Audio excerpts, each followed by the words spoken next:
आप सबका स्वागत है आपके अपने YouTube channel Faraz study group में। जैसा कि आप लोग से कल वादा किया गया था कि आज आप लोग का दूसरा chapter trigonometrical ratios of standard angles शुरू किया जाएगा। ठीक है, पहला चैप्टर जो आपका था ट्रिग्नोमेट्रिकल रेशियोज वो आपका खत्म हो चुका है और उसके अगर किसी ने वो चारों लेक्चर्स नहीं देखे हैं तो इस वीडियो के डिस्क्रिप्शन बॉक्स में उन चारों के लिंक आपको मिल जाएंगे। वहाँ से जाकर के आप उस चैप्टर को पूरा फिर से एक लेक्चर बारीकी से पढ़ सकते हैं और कोई डाउट अगर होगा तो आप कमेंट बॉक्स में अपने डाउट्स पूछ लीजिएगा। ठीक है, आज हम आते हैं दूसरे चैप्टर पे जो कि है trigonometrical ratios of standard angles. अभी तक आपने क्या पढ़ा कि साइन थीटा का फॉर्मूला क्या होता है, कॉस थीटा का, टैन थीटा का, सेक थीटा का, कोसेक थीटा का और कॉट थीटा का, और अलग अलग आइडेंटिटीज आपने और उससे रिलेटेड आपने सवाल लगाए। अब तक आप ये नहीं जानते थे कि साइन 45 मतलब डेफिनेट आपके पास थीटा की डेफिनेट वैल्यू थी नहीं, you didn't have the any definite value of theta कि वो 10 है, 20 है, 15 है, 30 है, 35 है, 38 है, 37 है। आपके पास कोई भी थीटा की डेफिनेट वैल्यू नहीं थी। आप भाई थीटा, अल्फा, ए इस तरह से लेकर के आप क्वेश्चंस को सॉल्व कर रहे थे। इस चैप्टर में आपके पास डेफिनेट वैल्यू होगी, वो चाहे 0, 45, 30, 60, 90 हो या कोई इनडेफिनेट स्टैंडर्ड एंगल हो, मतलब स्टैंडर्ड एंगल ना हो, नॉन स्टैंडर्ड हो, जैसे 58 हो, 32, लेकिन एक डेफिनेट वैल्यू दी रही। ठीक है, ये चैप्टर आपके दो एक्सरसाइज को कंबाइन करके है। ठीक है, पहली एक्सरसाइज जो है इसमें आपके पास जो एंगल्स दिए रहेंगे वो डेफिनेट एंगल्स हैं, 0, 30, 45, 60 और 90, ये 5 एंगल्स हैं। और जो 6p रेशियोज होते हैं उन 5 एंगल्स की उनकी वैल्यू क्या होती है वो आपको बताया जाएगा इस टेबल के माध्यम से। इस टेबल पे एक बार आप लोग गौर फरमाइए, इसको एक नजर पहले देख लीजिए फिर आपको मैं समझाता हूँ। ठीक है, ये जो आपका है हॉरिजॉन्टल ये आपका एंगल बताएगा और ये जो वर्टिकल लाइन है ये उस करस्पॉन्डिंग रेशियो का वैल्यू बताएगा। ठीक है, देखा इस तो आपकी जो टेबल आपके सामने दी हुई है, इस टेबल में आपको ये बताया गया है बेसिकली कि जैसे साइन थीटा है। ठीक है, चलिए हम साइन थीटा का एग्जांपल लेते हैं। तो साइन थीटा की वैल्यू 0 पे कितनी है, 30 पे कितनी है, 45 पे कितनी है और 60 पे कितनी है और 90 पे कितनी वैल्यू हो। ठीक है, अंदर समझ में आपका आया। जैसे 0 पे है तो साइन 0 जो होता है उसकी वैल्यू 0 होती है। दैट मीन्स इसका आपको ग्राफिकल जो है आपको बताया जाएगा, वो कल आपको बताया जाएगा इसका कि साइन का ग्राफ कैसे बनता है, कॉस का ग्राफ कैसे बनता है और टैन का ग्राफ कैसे बनता है और बाकी तीनों रेशियोज यानी टोटल जितने 6 रेशियोज होते हैं इनके ग्राफ आपको कल बताए जाएंगे, ग्राफिकली आपको इनकी वैल्यूज बताई जाएगी। तो आज आप इसको इस तरह समझिए, कल आपको ग्राफिकली समझाया जाएगा। ठीक है, साइन 0 की वैल्यू कितनी होती है, 0 होती है। यानी मीन अगर साइन थीटा में थीटा 0 हो तो उसकी आंसर क्या होगा, वैल्यू क्या होगा, 0। ठीक है, अगर थीटा 30 हो, if theta is 30 then sine 30 कितनी होगा, 1/2 होगा। ठीक है, अगर थीटा 45 हो तो साइन थीटा कितना होगा, 1/2। और अगर साइन थीटा में थीटा 60 हो तो साइन 60 कितना होगा, √3/2 और साइन 90 1। ठीक है, अब आपको सिर्फ साइन थीटा याद करने की जरूरत है, बाकी पांचों टी रेशियोज आप अपने दिए हुआ आइडेंटिटीज जो आपने पिछले चैप्टर में पढ़े हो उससे आप आंसर निकाल सकते हैं। ठीक है, cos थीटा का आपको पता है क्या फॉर्मूला होता है, √1 - sin² थीटा। तो उसी फॉर्मूले के इस्तेमाल से हमने ये सारे आंसर्स निकाले। ठीक है, या फिर इसको याद करने का बहुत तरीका है, साइन थीटा क्या होता है, साइन 0 क्या होता है, 0 होता है। साइन 30 क्या होता है, 1/2 होता है। साइन 45 क्या होता है, 1/√2 होता है। साइन 60 कितना होता है, √3/2 और साइन 90 1। अब देखिए साइन जो होता है आप ये ध्यान देते हो कि जब वो 0 से चलता हुआ 90 की तरफ जा रहा है तो उसकी वैल्यू बढ़ती हुई जा रही है, कंटिन्यूअसली बढ़ रहा है। ठीक है, 0 से 90 की तरफ। लेकिन कॉस इसके उलट होगा, साइन यूं जाता है तो कॉस यूं आएगा। मतलब साइन की मैक्सिमम वैल्यू 90 पे होती है और मिनिमम वैल्यू 0 पे होती है। साइन थीटा की मैक्सिमम वैल्यू 90 पे होती है और मिनिमम वैल्यू 0 पे होती है।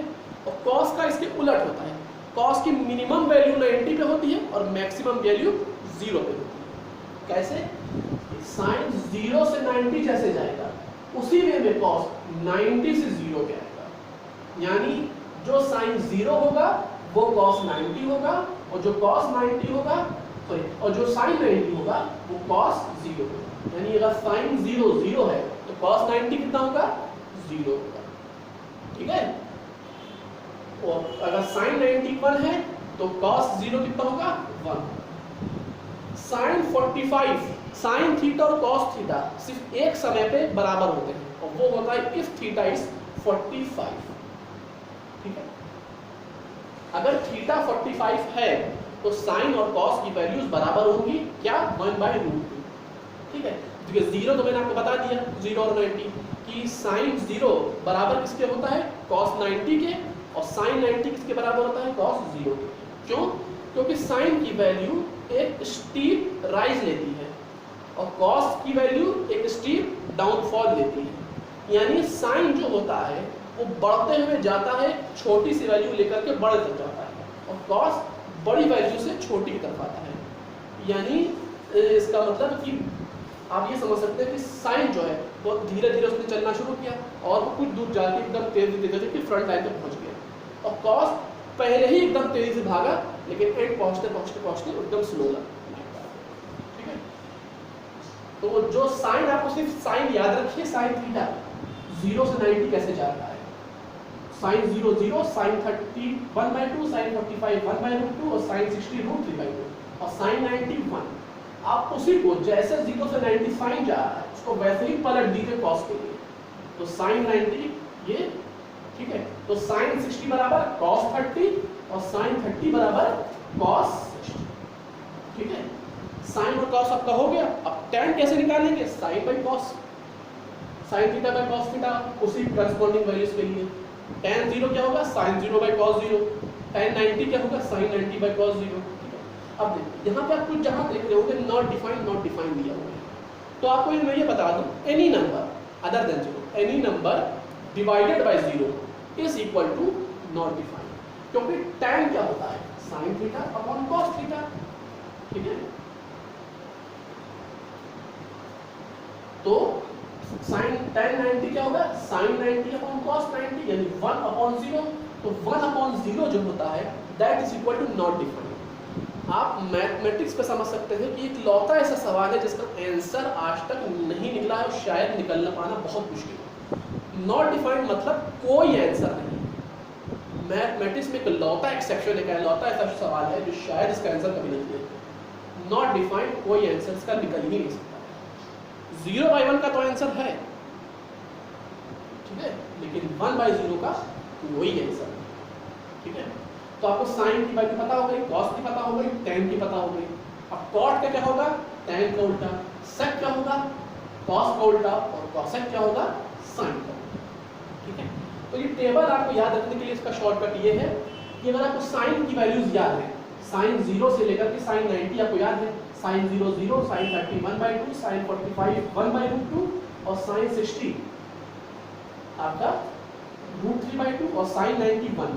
तो जैसे साइन जा रहा है वैसे ही cos को पलटा दीजिए आप। यानी 0 से 90 को आप पलट कर दीजिए 90 से 0 में यानी उल्टा हो जाएगा। जैसे 0 से 90 cos साइन जा रहा है वैसे ही cos जो है आपका 90 से 0 आएगा। यानी जैसे आपने यहाँ की शुरुआत करके लिखा है उसको उल्टा करके ठीक है? तो आप साइन याद रखिए, cos आपको मैंने मेथड बता दिया, बाकी आपका एक दूसरे के रेसिप्रोकल या अपॉन करके। ठीक है? ये आपका था इसको टेबल को याद करने की ट्रिक, कैसे इसको याद किया जाता है। ठीक है? साइन की मैंने बता दी कि सिर्फ 0 याद कर लीजिए, 30 45 60 90 और उसके में जैसे साइन आप लिख रहे हैं वैसे ही आपको साइन आप कहाँ खत्म करेंगे 90 पे।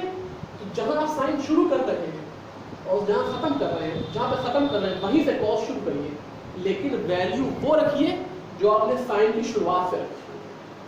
यानी साइन 0 की जो शुरू हो रही है वो cos 90 से शुरू करिए और उसी तरीके से जैसे साइन 90 जा रहा है वैसे cos को आप इस तरह से पढ़ें, sine will go like this, cos will go like this. Okay, understood? आपकी ये टेबल थी ट्रिग्नोमेट्रिकल, ये स्टैंडर्ड टेबल होती है या वैल्यूज याद रखने की जरूरत है। कल आपको इफ पॉसिबल आपको इसकी ग्राफ बताए जाएंगे, देखा जाएगा कि भाई आप लोग के सिलेबस में है कि नहीं। अगर सिलेबस में रहा तो ग्राफ जरूर आपको बताया जाएगा, ठीक है। तो ये आप लोग की ट्रिग्नोमेट्रिकल टेबल थी, वैल्यू 0 से लेकर के 90 तक की। एक बार इसको आप लोग स्क्रीनशॉट ले लीजिए, ठीक है, ये चाहिए तो नोट कर लीजिए। याद रखने की जरूरत है क्योंकि इसके बगैर आप लोग इस चैप्टर को सॉल्व कर ही नहीं पाएंगे फर्स्ट एक्सरसाइज को। सेकंड एक्सरसाइज में इसी से रिलेटेड आइडेंटिटीज आएंगी। सेकंड में भी आइडेंटिटीज हैं जो कि फर्स्ट से अलग होती है, लेकिन कुछ उसमें सिमिलरिटी है। और सिमिलरिटी पता मैं आपको तभी बताऊंगा जब सेकंड एक्सरसाइज में हम लोग पहुंचेंगे, ठीक है। फर्स्ट में ज़्यादा कुछ है नहीं, बेसिकली मैक्सिमम 8 से 10 टाइप्स होंगे जिनके आपको सवाल लगवाए जाएंगे, ठीक है। हो गया आपका। इसके आपको रिलेटेड में सैंपल सवाल वो सवाल लगवाऊंगा जो आपके बोर्ड में आ सकते हो। 9 के बोर्ड में है, जैसे ये चैप्टर्स आपके 9 के चैप्टर्स हैं ट्रिग्नोमेट्री के, फर्स्ट और सेकंड चैप्टर, और जो थर्ड और फोर्थ चैप्टर आएगा ट्रिग्नोमेट्री का वो 10th का है, ठीक है। तो जो 9 के बोर्ड में आने वाले सवाल है या 10th के बोर्ड में आने सवाल है, उस तरीके के सवाल आपको लगवाए जाएंगे। रही बात फर्स्ट चैप्टर की, अगर कोई टाइप रह गया है तो जब चारों चैप्टर खत्म हो जाएंगे तो 3 दिन आपको स्पेशली ट्रिग्नोमेट्री क्लास चलाई जाएगी, जिसमें कोशिश किया जाएगा चलाने की, जिसमें आपको एक ही दिन में चला दिया जाएगा, जिसमें आपको सारे सवाल जो बोर्ड से रिलेटेड सवाल होंगे चारों चैप्टर सिर्फ वही 2 दिन के लेक्चर में आपको समझाया जाएगा कि ये किस टाइप के सवाल बोर्ड में आते हैं ट्रिग्नोमेट्री से रिलेटेड, सिर्फ वही सवाल आपको लगवाए जाएंगे, ठीक है। जब ये 4 चैप्टर से खत्म हो जाएगा। हो गया आप लोग का ये, ठीक है, ठीक है। तो ये था हम लोग के आज का लेक्चर। अगर आपको हम लोग का आज का लेक्चर पसंद आया हो तो उसको लाइक करिएगा, और अभी तक जिसने चैनल को सब्सक्राइब नहीं किया है, आप ही लोग की वजह से हमारा चैनल 150 सब्सक्राइबर को पहुंच पाया है। ज़्यादा से ज़्यादा लोग चैनल को सब्सक्राइब करिए, जिससे हम लोग जल्द से जल्द 1 के सब्सक्राइबर 1000 के लेवल को हम लोग पार कर सकें। और जिसने तक सब्सक्राइब नहीं किया, सब्सक्राइब करना जरूर ना भूलिएगा, और बेल आइकन को जरूर दबा दीजिएगा, क्योंकि बेल आइकन दबाने से आपको आने वाले वीडियोज़ के भी नोटिफिकेशन मिलते रहेंगे। और लाइक ज़रूर करिएगा, शेयर करना अपने दोस्तों में, या आपकी जो भी व्हाट्सएप ग्रुप्स होंगे उसमें शेयर करना ना मत भूलिएगा, ठीक है। Thank you.